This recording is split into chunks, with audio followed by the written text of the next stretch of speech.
Né le 14 juillet 1919 à Parme en Italie, Lino Ventura est entré dans l'histoire en devenant l'un des plus grands acteurs de l'histoire du cinéma français, grâce à ses rôles dans des films cultes comme « Les Tontons Flingueurs »,« Les Barbouzes »,« Ne nous fâchons pas »,« L'aventure si est-il l'aventure »,« L'emmerdeur » ou bien encore La Gifle.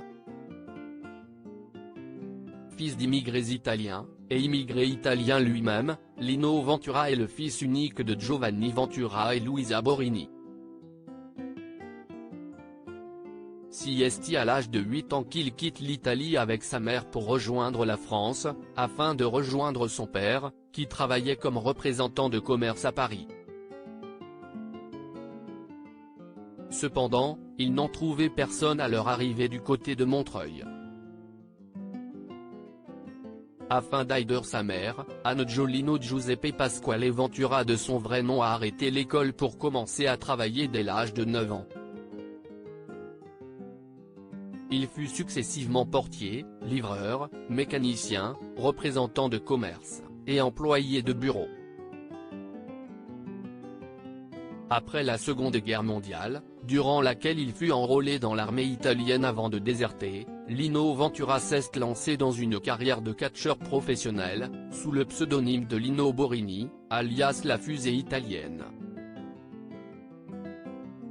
Il a choisi le nom de Lino car il s'agit en fait d'un raccourcissement de son prénom Angiolino.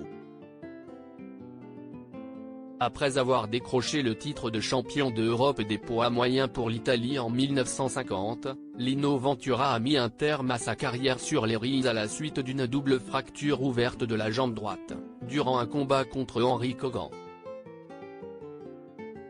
Lino Ventura n'était pas attiré par le cinéma au départ. Devenu organisateur de combats de catch par la suite, Lino Ventura s'est lancé dans le cinéma un peu par hasard. Dans le cadre de la préparation de son nouveau film intitulé Touchez pas au Grisby, le réalisateur Jacques Becker était à la recherche d'une force de la nature de type italien en 1953.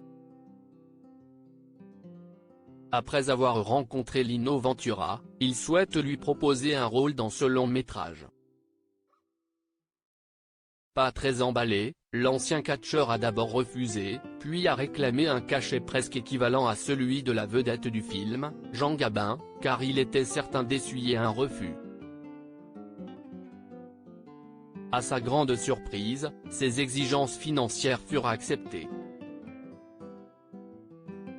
Révélé au grand public dans Touchez pas au Grisby, Lino Ventura va rapidement s'imposer comme la nouvelle tête d'affiche du cinéma français, alors qu'il n'a jamais suivi aucun cours de comédie. Sa carrière sur grand écran fut une immense réussite.